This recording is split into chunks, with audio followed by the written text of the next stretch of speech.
Estimados estudiantes de la especialización en docencia universitaria, de la maestría y el doctorado en educación de la Universidad Bolivariana de Venezuela, en esta ocasión voy a reflexionar con relación a las ciencias de la educación y la investigación educativa en los estudios de posgrado. Se trata de un cuerpo de contenidos que tenía planteado conversar con ustedes el día viernes 28 de abril de 2023, momento en que tuvimos un encuentro presencial de formación y afortunadamente la dinámica nos cambió la agenda y tuvimos la placentera conversación con relación a los temas de investigación de las intenciones de investigación de los estudiantes que asistieron ese día. La profesora Violeta Bermúdez, profesor José Bertilio Puente, Omar Contreras, Zaida Echarri, Berla Andrade, Joana Mora, Amarilis Armas, Rosa Padrón, Yendris Cabrera, Cristín Ferrer Dupuy, Tania Rudas, Noslen Morandi, Nacari Navarro y Paula Fernández. En su mayoría estudiantes del doctorado en educación. ¿Cuáles eran los temas que íbamos a trabajar en esta ocasión? Había decidido que para los fines de su máximo aprovechamiento por cada uno de los estudiantes de los distintos programas, íbamos a realizar una presentación conceptual que englobara cada uno de los primeros temas de las tres distintas unidades curriculares, en el entendido que el grupo de la especialización en docencia universitaria en la unidad curricular formación integral de los profesionales universitarios tendría que analizar, y efectivamente esa es su primera asignación, los conceptos, o más bien las categorías de análisis: educación, cultura, desarrollo y aprendizaje en su relación con el proceso de formación integral. Además, los estudiantes de fundamentos ontológicos y epistemológicos de la investigación en educación en la maestría, en la especialización en docencia universitaria, les corresponde analizar el tema de la investigación educativa y la epistemología desde sus fundamentos conceptuales, para que, en el caso de los estudiantes del doctorado y la maestría en educación, en el seminario de investigación 1, procedan a la caracterización de la realidad educativa que se pretende investigar como el contexto en el que inician todos sus procesos de investigación. ¿Qué hicimos en este caso? La integración de cada uno de estos contenidos para que cada estudiante, en función de las necesidades que como sujeto tenga en materia formativa, además de los propósitos descritos en el diseño curricular de cada una de estos cursos, pueda tomar lo que le corresponda, en el entendido que el estudiante del doctorado en educación va a necesitar recordar los fundamentos conceptuales de la educación, la cultura y todos estos aspectos que le toca estudiar de muy particular manera a los de la especialización en la unidad curricular formación integral de los profesionales universitarios. También los fundamentos conceptuales de la investigación educativa y de la epistemología nutrirán tanto a estudiantes de la especialización como de la maestría y el doctorado. Entonces, todos podrán nutrirse de cada una de las categorías de análisis y de las reflexiones aquí abordadas. ¿Cuál es nuestra agenda de trabajo? Vamos a desarrollar 4 grandes temas. El primero, poner cada cosa en su lugar. El segundo, desalambrar. Quitar las cercas artificiales que separan terrenos que naturalmente son todo un campo en el que diariamente interactuamos. En el tercero vamos a trabajar lo referido a las ciencias de la educación para cerrar con las particularidades de la investigación educativa. Con relación al primer tema, cada cosa en su lugar. Lo primero que tenemos que poner sobre la mesa es que los cursos de posgrado, cada uno tiene una intención, un propósito, una dimensión y un alcance. Usted, además de la particularidad y de la denominación del curso de posgrado que usted está desarrollando, que por supuesto, si es una especialización en docencia universitaria, jamás debe pasar por su mente desarrollar trabajos de investigación que tengan que ver con el subsistema de educación básica, porque está destinado a la educación universitaria, y particularmente a la función de la docencia. Pero hay una particularidad, o más bien una generalidad de los cursos de posgrado en la titulación de maestría. Los cursos de posgrado con la titulación de maestría de especialización están destinados a formar expertos en áreas muy particulares. Por eso se llama especialización, porque usted se vuelve experto o debe volverse experto y es en un área en particular. Con relación a la maestría prepara para la enseñanza en el nivel universitario, la docencia universitaria. Y además de eso, para la investigación de temas, porque le corresponde al maestro tanto saber enseñar como manejar los enfoques, modelos y métodos de investigación. ¿Qué le ocurre al doctor? El doctor no es un experto en un área en particular, sino que se vuelve experto en la doctrina, en los fundamentos generales, en las concepciones más elevadas del pensamiento de una disciplina en particular, de manera que usted, si está cursando el doctorado en educación, usted debe volverse experto en todas, o por lo menos conocer todas las corrientes del pensamiento pedagógico, los postulados generales de la educación y estar en condiciones como naturaleza del doctorado de realizar investigaciones con independencia metodológica para producir explicaciones, para dar aportes al haber científico. Y como en griego, la palabra explicación se dice teoría, entonces es en estas condiciones que usted va a realizar la producción teórica.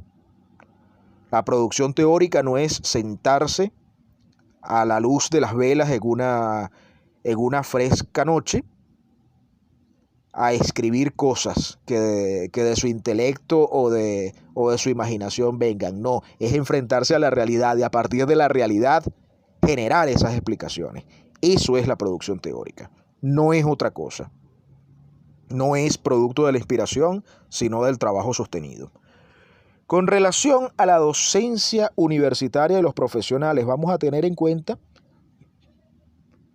y lo incorporamos en este análisis, la docencia universitaria está destinada a la formación de profesionales universitarios, y los profesionales universitarios, como verdad de perogrullo, pareciera que se trata de quienes obtienen el título a través de, aquí vienen las particularidades, a partir de estudios generales, específicos, especializados, minuciosos y sistemáticos, organizados con el detalle para que usted atraviese las experiencias que lo conviertan de un ciudadano en general a una persona en la capacidad de desempeñar una labor con la suficiente fortaleza y profundidad como para ser conocido como profesional. Ayer conversaba con la profesora Ana Navarro, y me hablaba de una manera diferente del ejercicio del ejercicio de los oficios, y me comentaba la frase profesionales de a pie, que son maestros en el oficio, gente que aprendió por cuenta propia y a través de la experiencia una serie de saberes en los que no tuvieron la oportunidad de la reflexión o del estudio conceptual de sus fundamentos, pero que sí se apropiaron de esos saberes y los ejercen con tal capacidad que incluso están en condiciones de enseñarlo. Difícilmente un ciudadano recién egresado de una facultad de ingeniería o de un programa de formación en administración está en condiciones de enseñar a otro. Y por eso es que se recurre precisamente a los estudios para posgraduados, gente que ya tiene el título, que está en condiciones como profesional de avanzar en su preparación, y al avanzar en su preparación ya está destinado a poder ejercerla con mayor detalle con estas particularidades que le digo. El especialista como un experto en un área particular, el magíster como un conocedor de los métodos de investigación y en capacidad de enseñar el arte, la ciencia, el oficio y la profesión, y el doctor como aquel que está en condiciones de producir explicaciones profundas emanadas del estudio sistemático de la realidad, que en griego se dice teoría. Ahora vamos a estudiar las cuatro categorías, estas que corresponden a los cursantes de la especialización en docencia universitaria, en la unidad curricular formación integral de los profesionales universitarios, pero que debemos refrescar especialmente para quienes están cursando la maestría y el doctorado en educación y no tienen la titulación de pregrado en materia pedagógica, pero que se han dedicado al mundo de la educación y por consiguiente, aunque lo manejan como parte de su quehacer diario en el proceso formativo o en la relación que tienen con otras dimensiones del mundo de la educación, vamos entonces en este momento a hacernos conscientes de cuáles son estas cuatro categorías de educación, cultura, desarrollo y aprendizaje. Cuando al comienzo dijimos cada cosa en su lugar, es porque tenemos que comprender que para el estudio de lo educativo hay que recurrir necesariamente a una disciplina llamada pedagogía. No puede usted pretender hacer una investigación en el área educativa si no conoce los fundamentos y los principios de esa área. No pretenda transformar la educación si usted no la conoce. Cuando nos referimos a la cultura como categoría de análisis se estudia desde la disciplina de la antropología.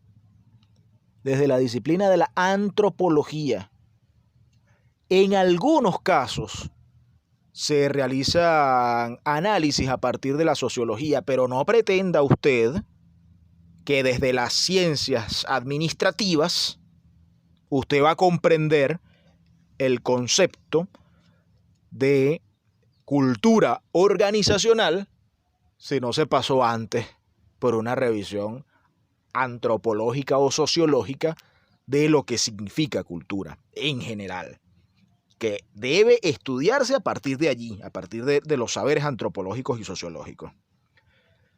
Cuando usted habla de desarrollo, en los términos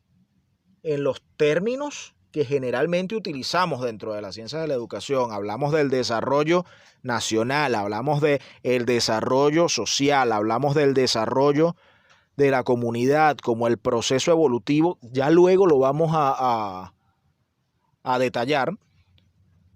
Esto necesariamente hay que hacerlo a través de las ciencias económicas, que son las que se dedican en muy particular al estudio sistemático, minucioso y detallado de cómo ocurren estos procesos de crecimiento y de desarrollo, expresados en dimensiones propias de la disciplina económica.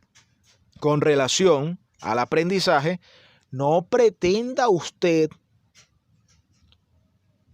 referirse a esta categoría si no ha pasado antes por una revisión de las ciencias psicológicas, de las ciencias de las ciencias de la mente y de los procesos cognitivos, porque el aprendizaje es un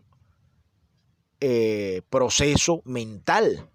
¿Y quién estudia los procesos de la mente? La psicología. Es la disciplina que se encarga de eso.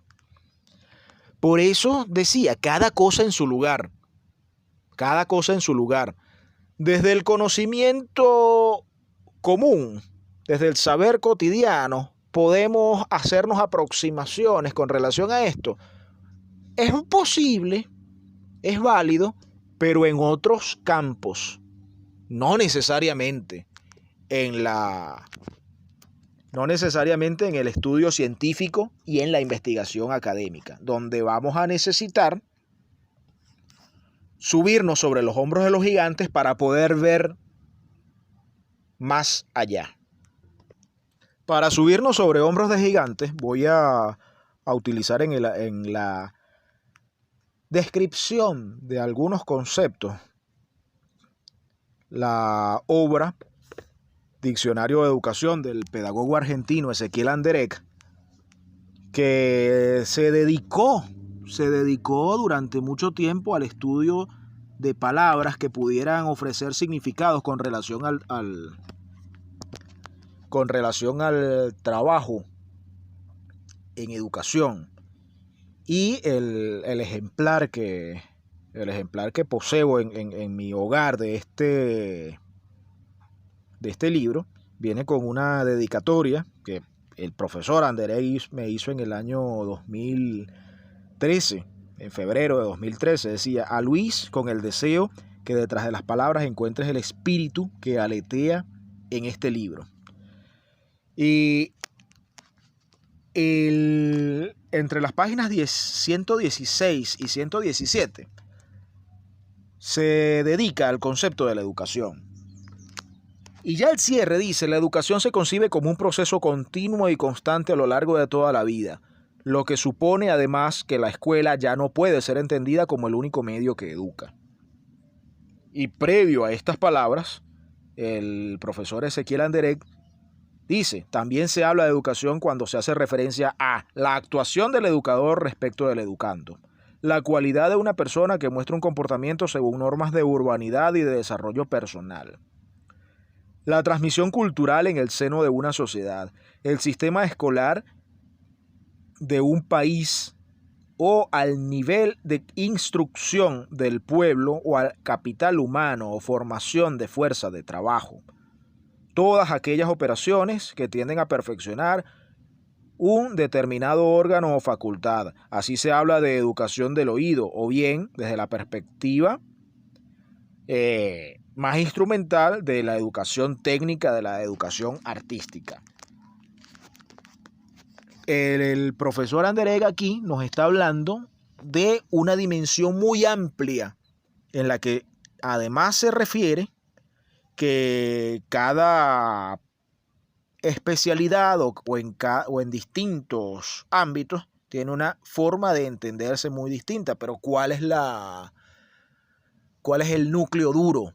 ¿Cuál es el centro para la comprensión de la educación? Necesariamente la pedagogía como disciplina de las ciencias de la educación encargada del estudio de las teorías generales y de las corrientes del pensamiento educativo. Es allí a donde debemos recurrir en el momento de hacer una investigación en educación para poder fundamentar que realmente nuestro trabajo tiene que ver con la educación y no con otra cosa. Con relación a la cultura, entre las páginas 82, 83 y 84, hace mención a la adquisición de un conjunto de saberes y el resultado de dicha adquisición, al estilo de ser, de hacer y de pensar, así como el conjunto de obras e instituciones de una realidad, de una comunidad, de un estadio evolutivo de un conjunto humano. También se habla de cultura cuando nos referimos a la creación de un destino personal y colectivo. Y hace la salvedad que hasta el siglo XV la palabra cultura se utilizaba solamente para referirse al trabajo de la tierra,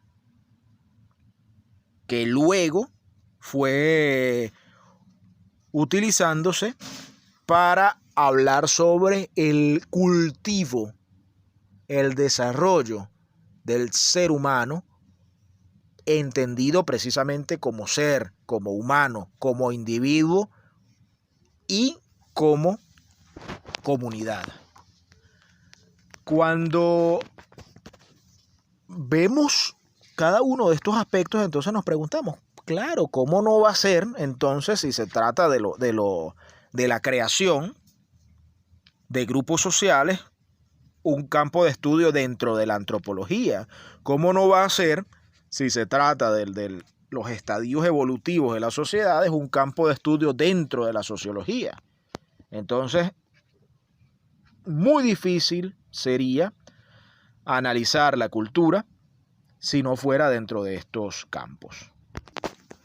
Para la palabra aprendizaje, dedica muy breves líneas, sin embargo, se expande mucho más cuando se refiere a otras formas de aprendizaje, como el aprendizaje cooperativo, aprendizaje innovador, aprendizaje por descubrimiento, aprendizaje por ensayo y error, aprendizaje significativo, aprendizaje social, entre otros. Pero vamos a hacer una revisión al pie de la letra. ¿Qué dice Ezequiel Anderegg sobre el aprendizaje? En general hace referencia al proceso o modalidad de adquisición de determinados conocimientos, competencias, habilidades, prácticas o actitudes por medio del estudio o de la experiencia.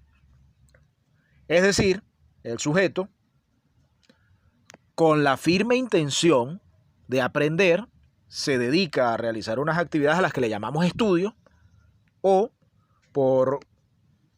como resultado de la vivencia, atraviesa unos procesos que dejan en él la huella a la que le llamamos aprendizaje. Y todo esto, cuando le preguntamos también al concepto de aprendizaje, tú, ¿y cómo yo puedo observar aprendizaje que tú ocurriste? Y aprendizaje me dice, yo ocurrí en la medida en que tú observes en el sujeto que hubo cambios en su comportamiento, en su conducta. Es decir, aquello a lo que se dedica la sociología, los comportamientos, las conductas y los procesos mentales. Cuando hablamos ahora del concepto de desarrollo, vamos a utilizar una reflexión que ofrece el doctor Francisco Javier Velasco Páez, jubilado del Centro de Estudios del Desarrollo de la Universidad Central de Venezuela y profesor de la Escuela Venezolana de Planificación, justo en una obra titulada Teorías del Desarrollo. Sus reflexiones iniciales al respecto. Los estudios del desarrollo como particularidad de las ciencias económicas. y además en el caso del doctor Velasco como antropólogo y sociólogo. Así que si vamos a hablar de desarrollo, en la dimensión social tenemos que referirnos a estas disciplinas, pero también existe el desarrollo evolutivo del ser humano que corresponde a las ciencias biológicas y a las ciencias médicas. Pero en su dimensión social, Velasco Páez nos dice, página 15 de su obra Teorías del Desarrollo, de la Escuela Venezolana de Planificación, un primer elemento de respuesta consiste en que el desarrollo está asociado a la teoría de la evolución natural. Puede verse en esto un proceso que induce al cambio en la evolución natural, de lo natural al cambio social. La transposición aparenta ser una tarea bastante simple. La evolución, el cambio social, se convierten en el proceso de desarrollo. Como en la teoría naturalista, los principios de direccionalidad, es decir, la finalidad, continuidad, proceso ininterrumpido, acumulación e irreversibilidad, como la imposibilidad del retorno a un estadio anterior, están presentes. En la convergencia de todos esos principios surge una definición primaria de desarrollo y su origen. El desarrollo ha ocupado un lugar en el seno de la ideología naturalista que permite remitirnos a una larga tradición que se extiende en la historia de Occidente desde Aristóteles hasta el triunfo del evolucionismo social en el siglo XIX. Y con todo ello nos preguntamos si cada uno de los aspectos del estudio de la realidad educativa, desde los procesos de aprendizaje, esos le pertenecen a la psicología. Desde la forma en la que ocurre el encuentro entre educador y educando. Eso es cultura, eso le toca a la antropología y a la sociología. Desde la intención de desarrollo, mejoramiento de las capacidades, de adquisición y distribución de los recursos y de justicia, la justicia social. Estamos hablando ya de economía, antropología, sociología y ciencias políticas. Entonces, ¿cómo vamos a hablar de la educación solamente desde la pedagogía, como las teorías generales o los planteamientos generales de cómo queremos que se enseñe y para qué tipo de sociedad? Aquí necesitamos entonces poner el pie con mucha firmeza en el terreno de la formación integral. Así que decimos, ya en el segundo punto, a desalambrar, vamos a quitar las barreras, vamos a tumbar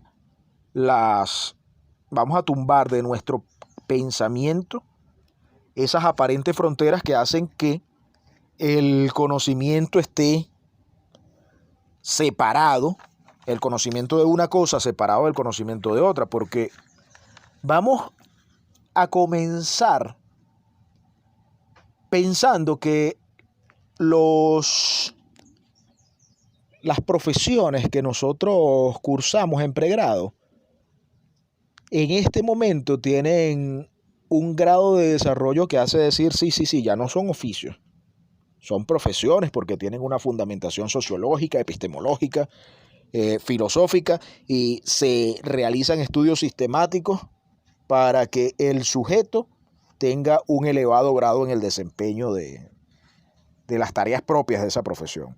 Pero muchos campos del saber se relacionan entre sí. Entonces ahí es cuando nos encontramos, por ejemplo, en una reunión el día de ayer, me encontré con 3 dimensiones diferentes: la dimensión jurídica, la dimensión de la preocupación política por la justicia social y, además de eso, la preocupación por los procesos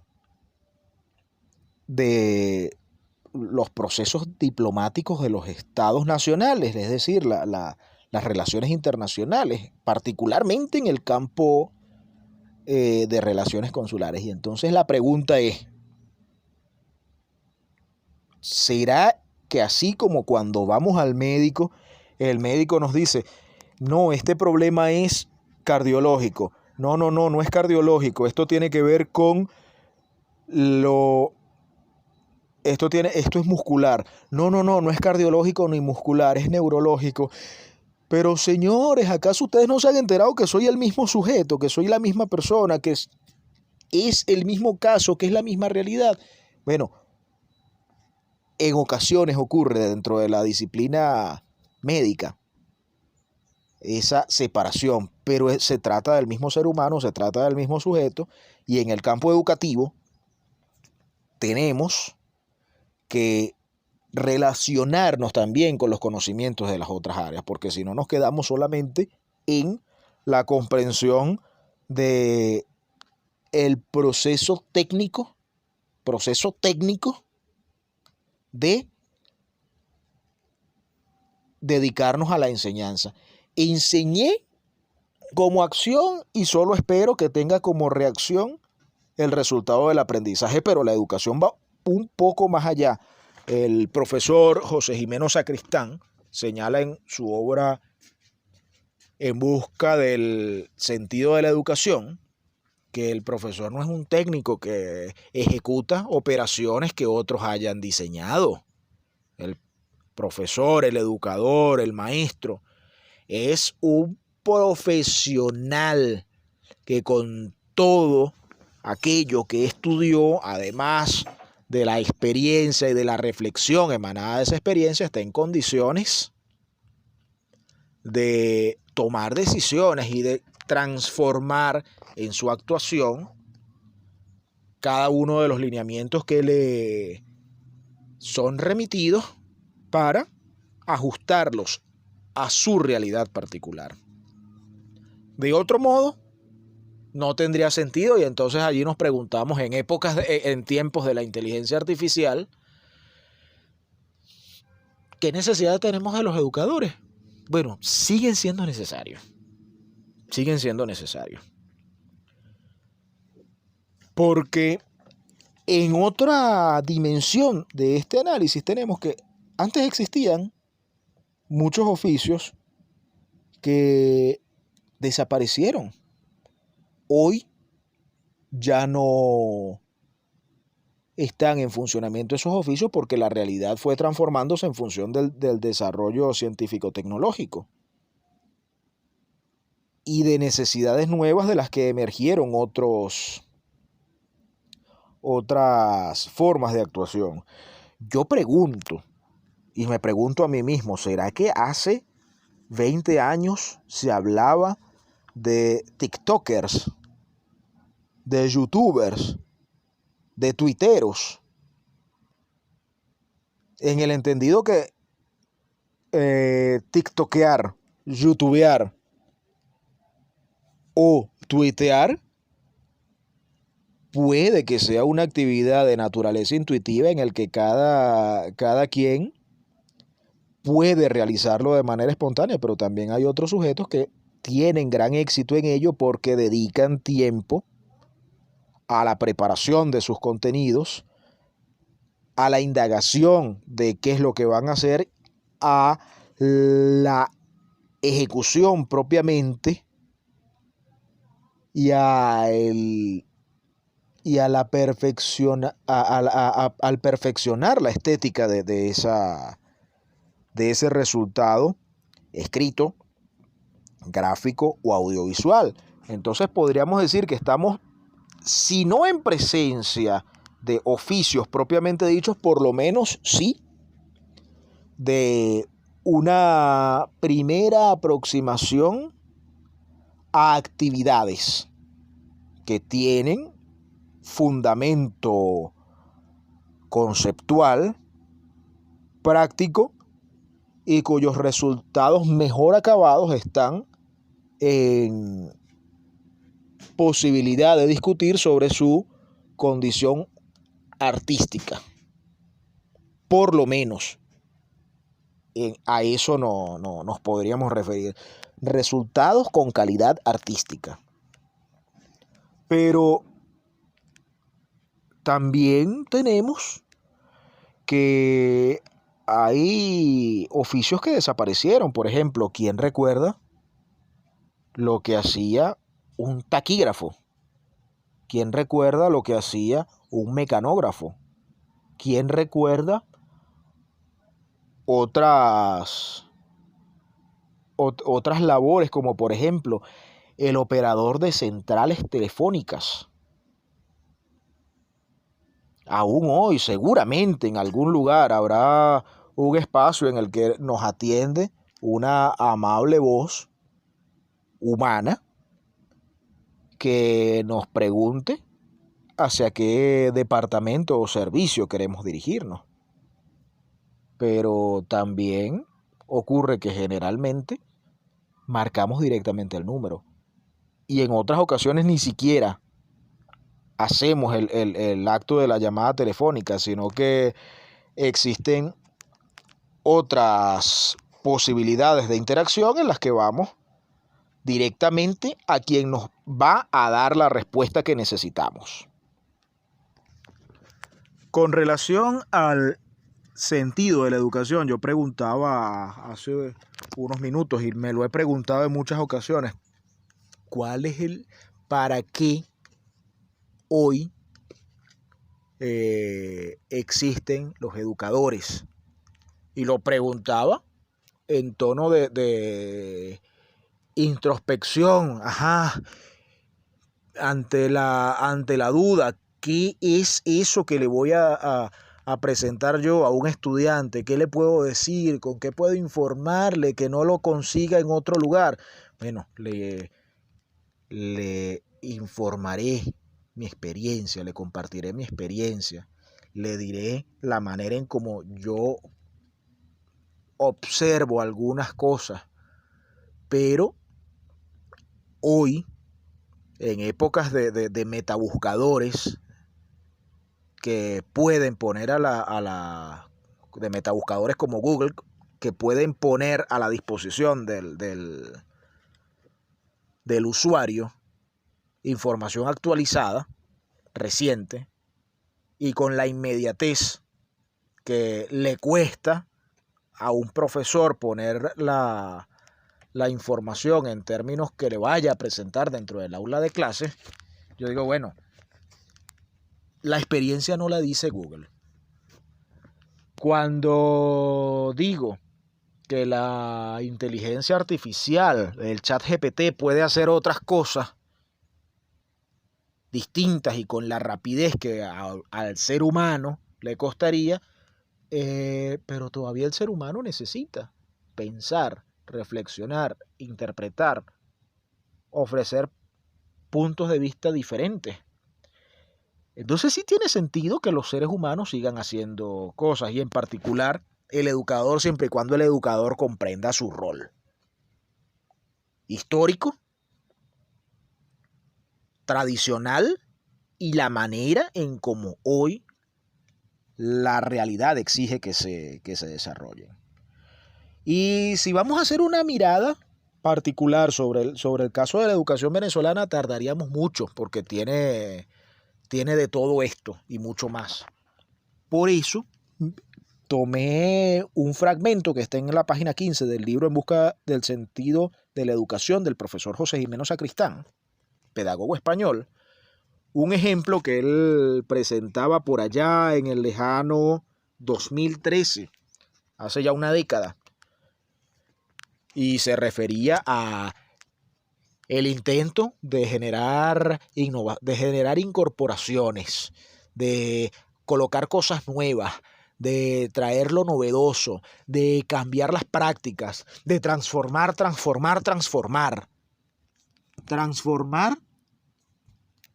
que podría entenderse como cambiar la forma, sí, en su manera más sencilla de entender la transformación, cambié la forma. Lo que no me interesa es la sustancia, lo que no me interesa es el contenido. Hice un envase nuevo, pero puede que el envase esté vacío. Entonces el profesor José Gimeno Sacristán escribe en este fragmento de la introducción: en la comunidad valenciana, que junto a la de Madrid, el Partido Popular las ha presentado como ejemplo de su política educativa, se producen situaciones que serían motivo de chanza, de risa, pues, de chiste, si no fuese por la gravedad que tienen en realidad, que es necesario desenmascarar.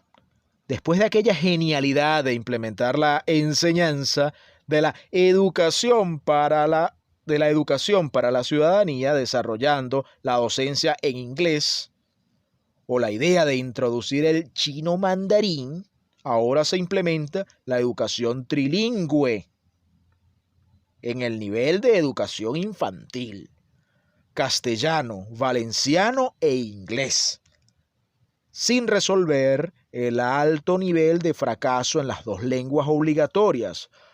Anunciada la novedosa idea, se reconoce a continuación que habrá que formar a una cantidad del profesorado que ahora no está preparado, lo cual indica que parece tratarse de una medida para distraer, nada más. Mejor será que sea así, porque la malicia es más inteligente que la seriedad en las políticas que realmente se proponen. Es una muestra del sinsentido de iniciativas que no solo no resuelven los problemas, sino que crean otros nuevos. Y conversábamos el día de ayer entre los planteamientos de la intención de investigación de algunos compañeros y decían, yo quiero formular un cuerpo de recomendaciones que sirvan para que la gente cambie sus prácticas y haga las cosas mejor. Y entonces me viene aquí la pregunta, ¿mejor para quién? La otra pregunta, ¿qué prácticas tenemos que cambiar? La tercera pregunta, ¿no será acaso esas estrategias, ese plan de acción, ese cuerpo de recomendaciones que usted desea presentar, un posible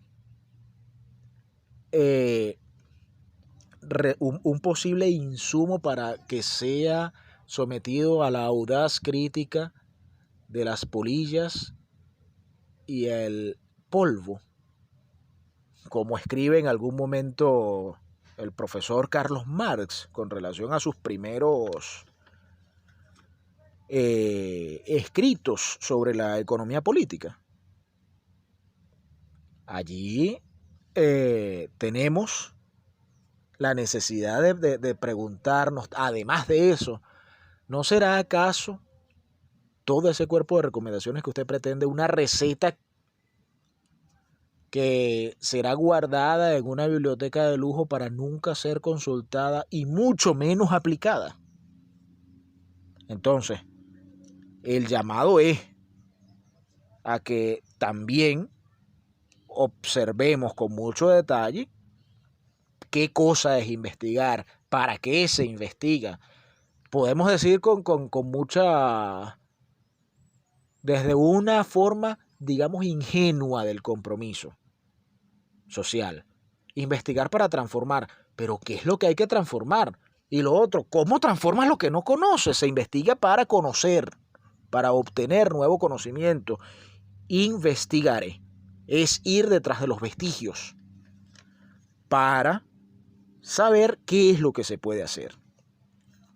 Sobre los temas de investigación presentados ayer, pero antes de lo presentado en aquel encuentro del día viernes 28 de abril de 2023, hacía una lista de una serie de disciplinas que están dentro del campo de las ciencias de la educación, que lo digo con propiedad como educador, que trata con educadores, que trabaja con educadores y que forma educadores y que fue formado por otros educadores.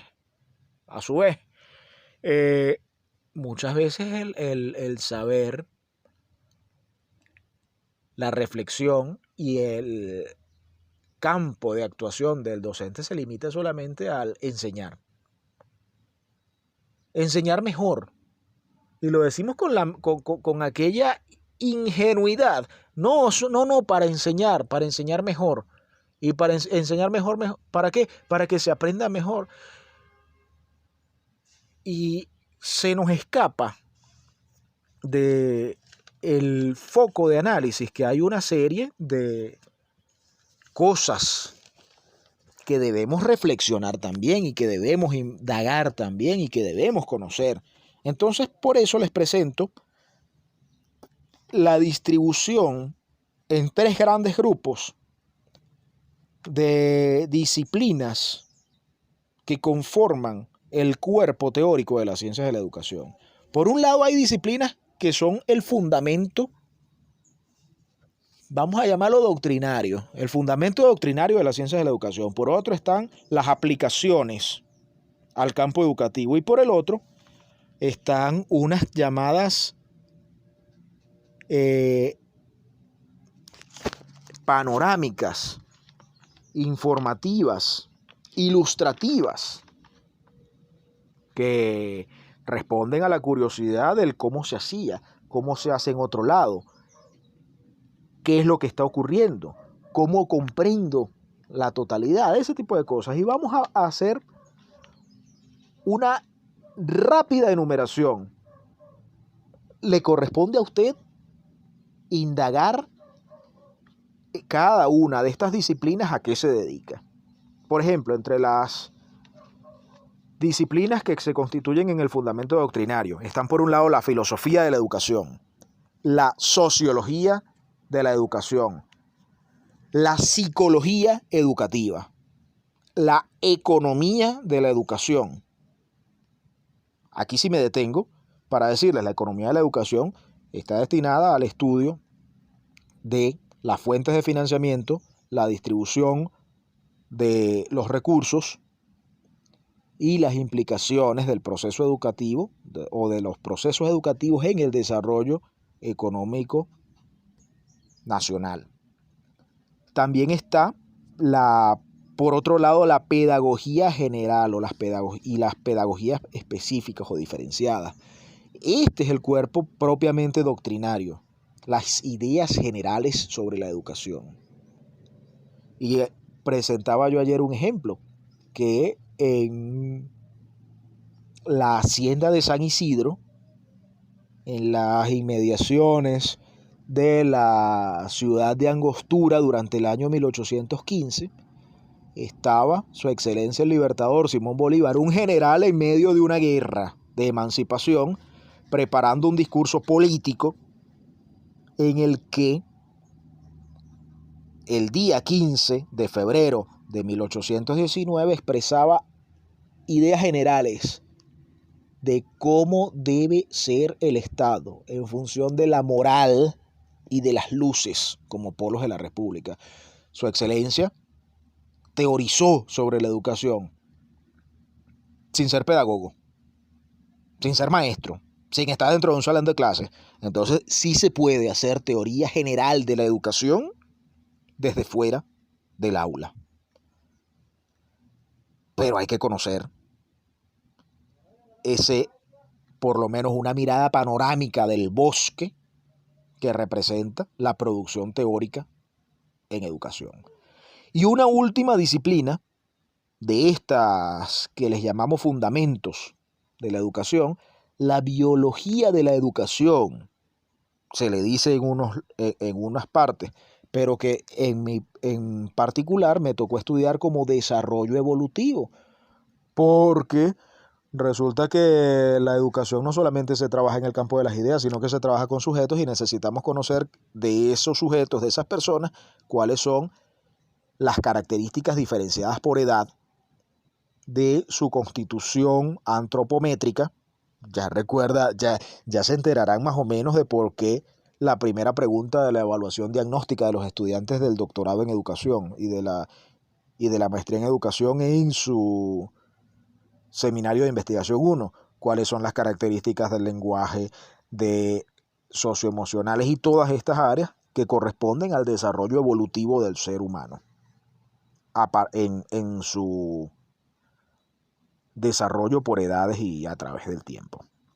Ciencias de la educación destinadas a su aplicación, la didáctica general y las didácticas específicas.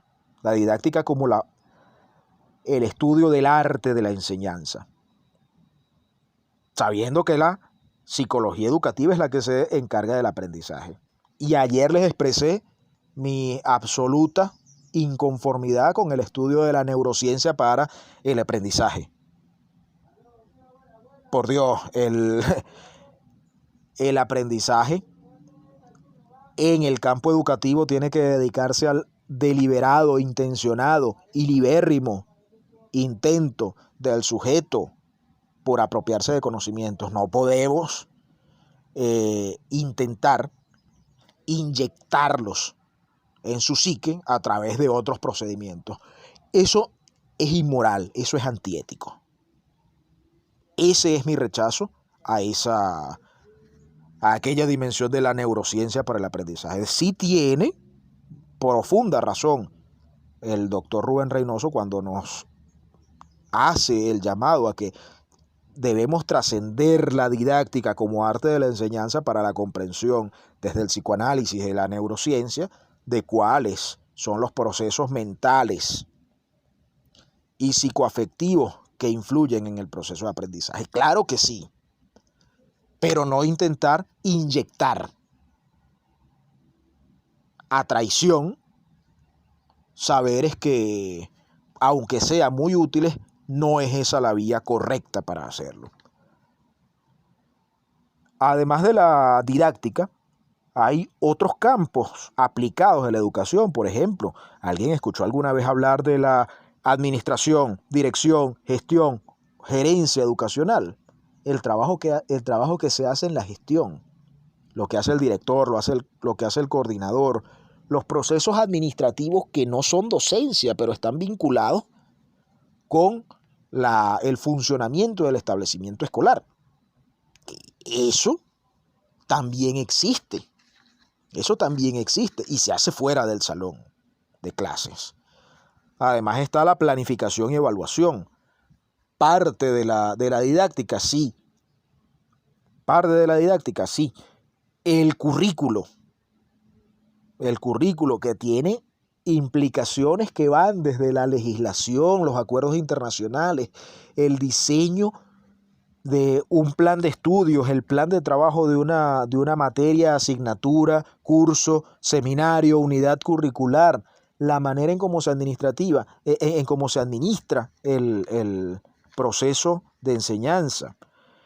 Y hay una dimensión de larga data llamada tecnología educativa, pero que nosotros, o por lo menos yo tengo 25 años escuchando hablar de la tecnología educativa como particularmente lo que se hace con las computadoras, sabiendo que todavía hoy las computadoras no forman parte activa del proceso de enseñanza y tampoco del proceso de aprendizaje escolar, del proceso de aprendizaje académico.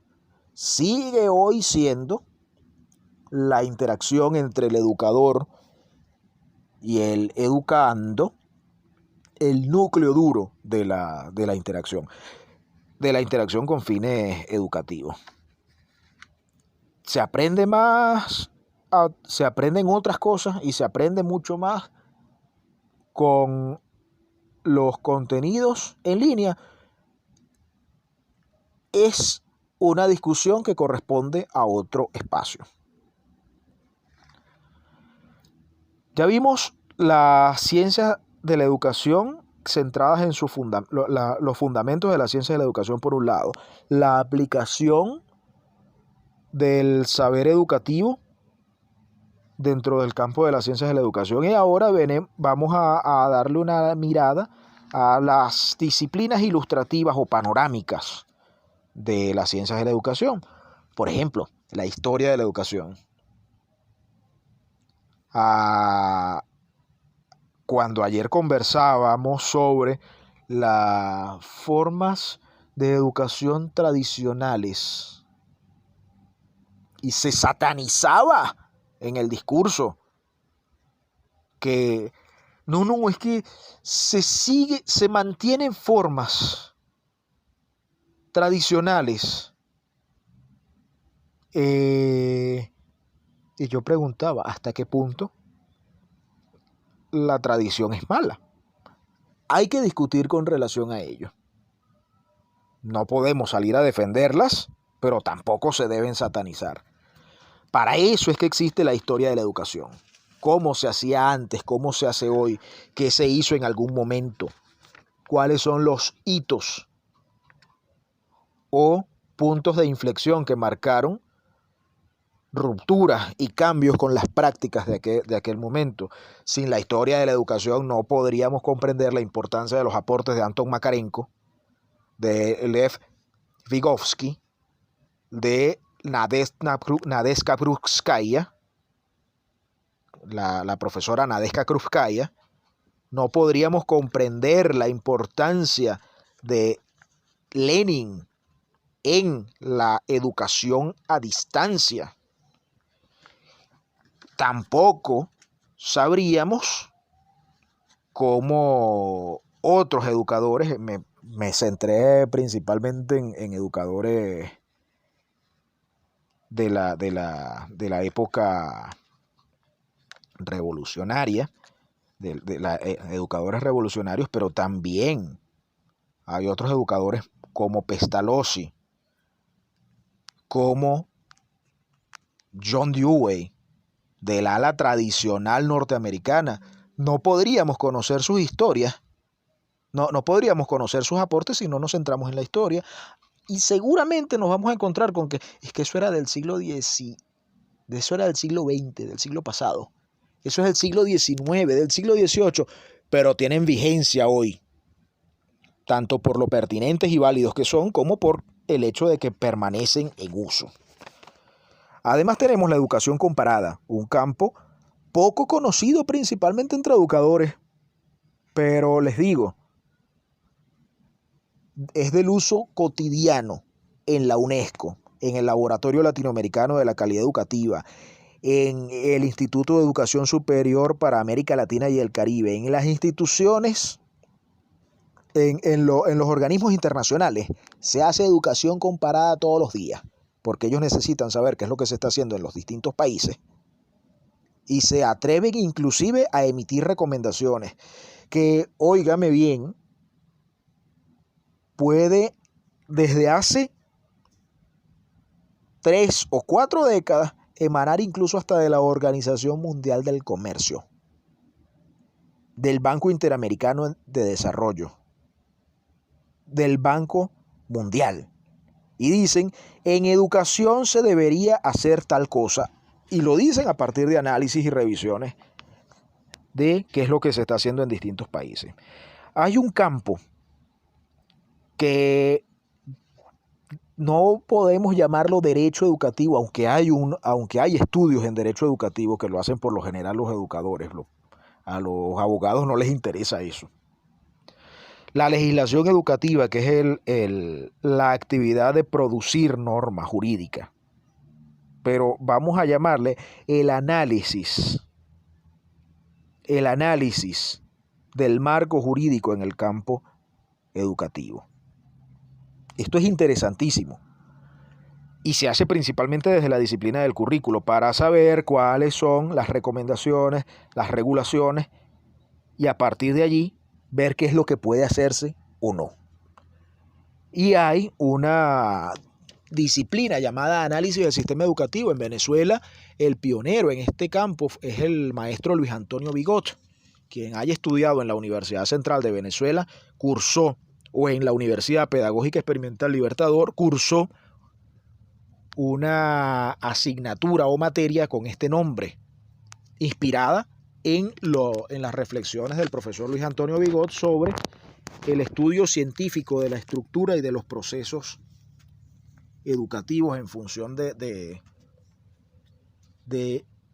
su dimensión sistémica, en el entendido que cada escuela puede ser un sistema, cada salón de clases es un sistema, el subsistema de educación básica es un subsistema subsumido a ese gran sistema y cada sistema y subsistema interactúan entre sí. Era necesario el excesivo uso de la palabra sistema.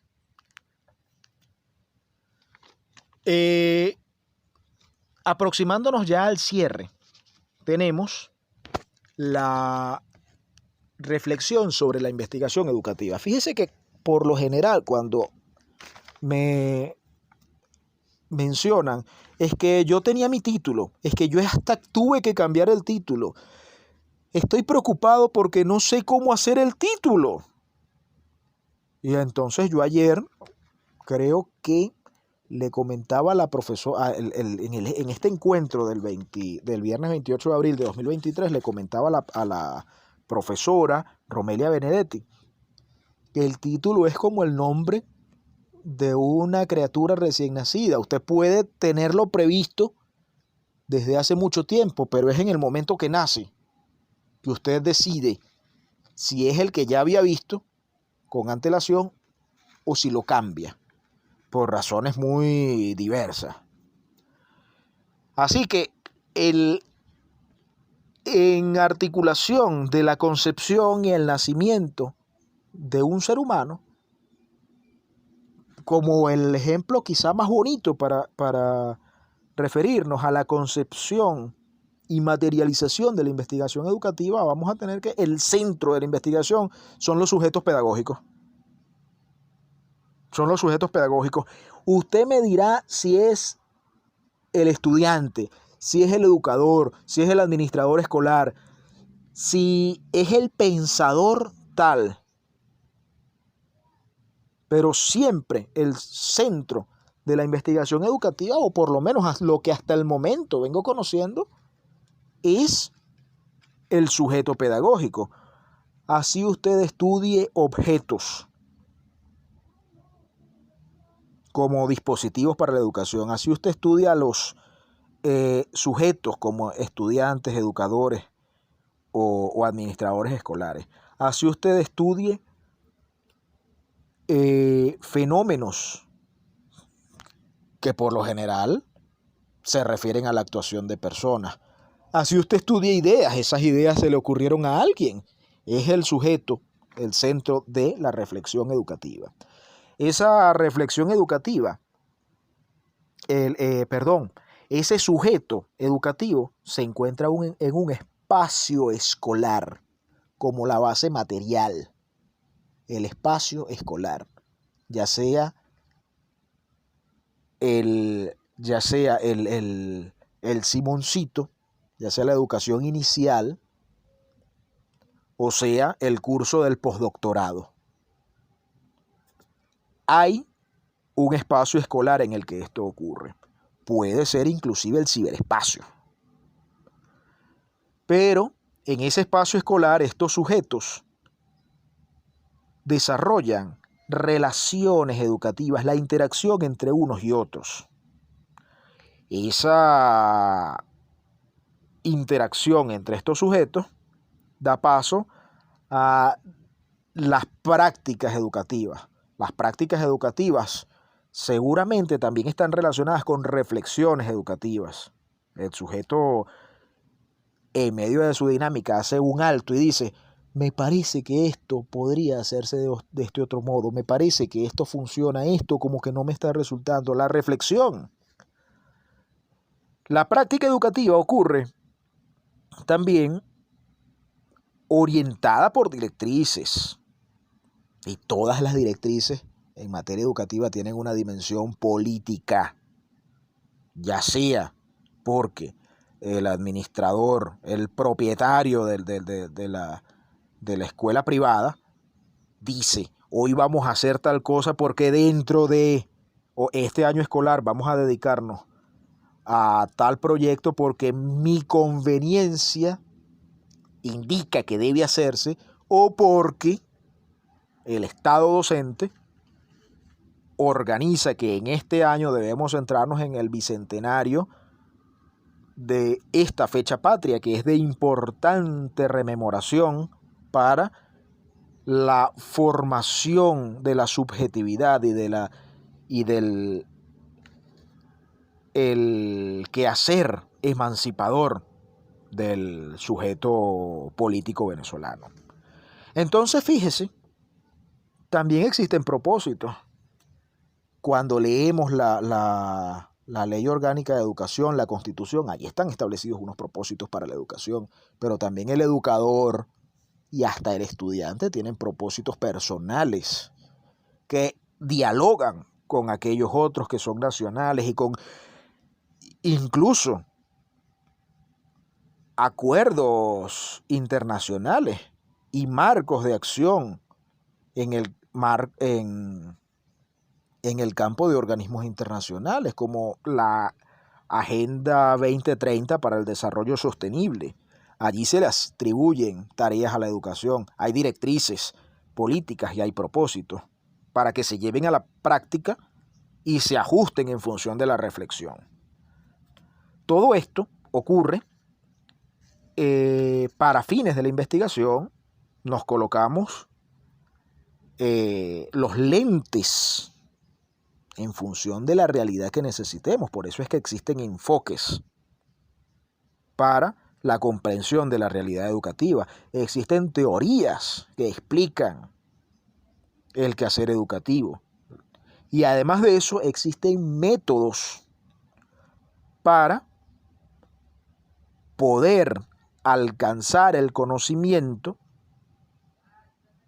la comprensión y la explicación de esas realidades educativas. Entonces esas son también otras tres grandes esferas: los enfoques, las teorías y los métodos, intrínsecamente relacionadas con lo que es la investigación educativa.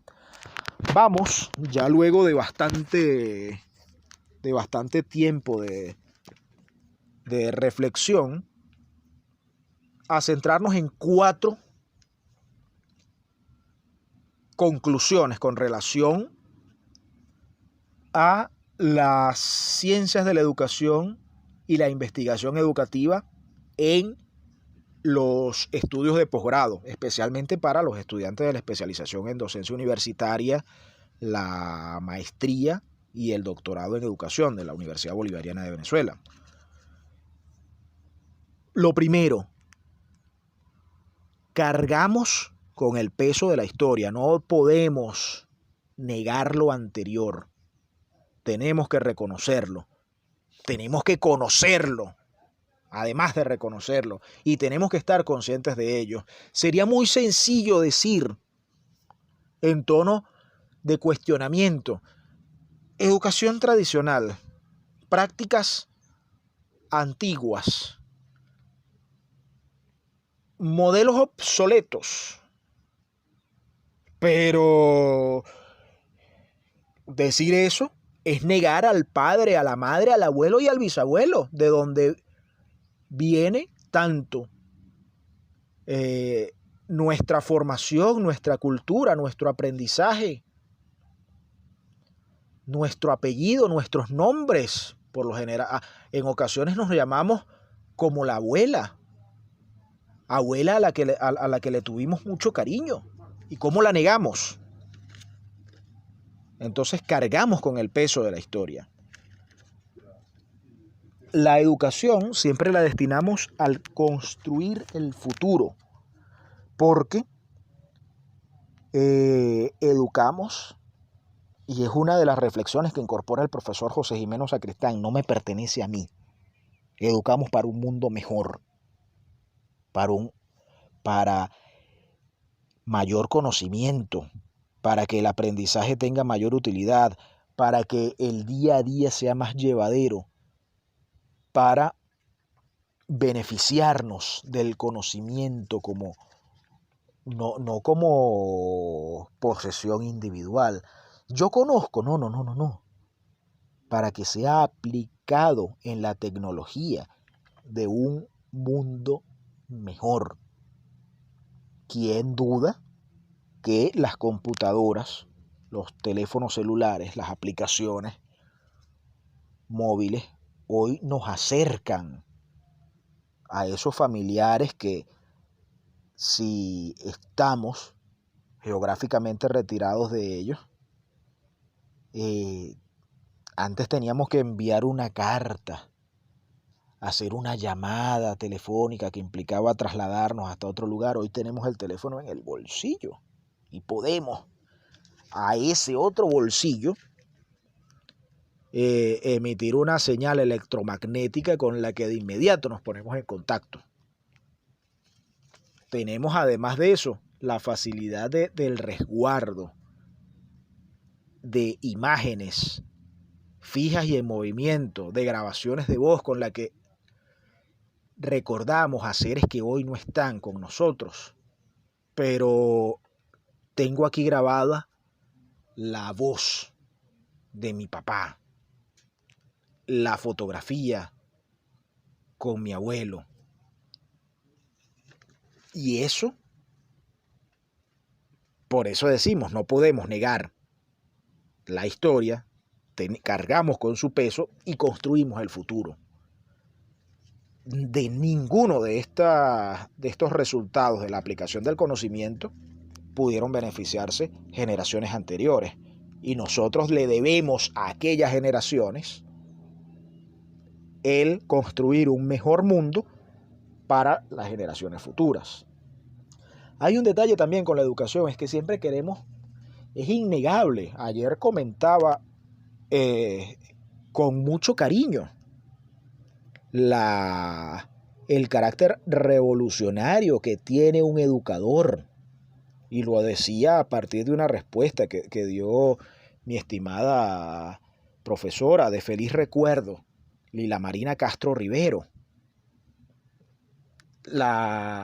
Queremos transformar, queremos hacer cambios, queremos hacer mejoras, pero por favor, los cambios tienen que realizarse a partir del saber, porque si no corremos el riesgo de inventar el agua tibia. Corremos el riesgo de inventar el agua tibia. Y finalmente,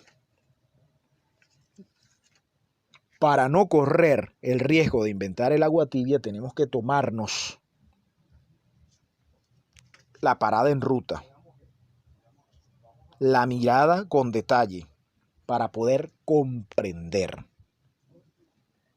Mirar en profundidad, mirar en perspectiva, saber de dónde venimos, observar el horizonte, definir hacia dónde vamos. Como repaso, cargamos con el peso de la historia, construimos el futuro, queremos transformar y necesitamos comprender. Agradecido por su atención, llegamos entonces al final de esta reflexión inicial para los grupos de especialización en docencia universitaria, maestría y doctorado en educación sobre las ciencias de la educación y la investigación educativa en los estudios de posgrados destinados precisamente al área de la práctica, el saber y la reflexión educativa. Gracias por su atención.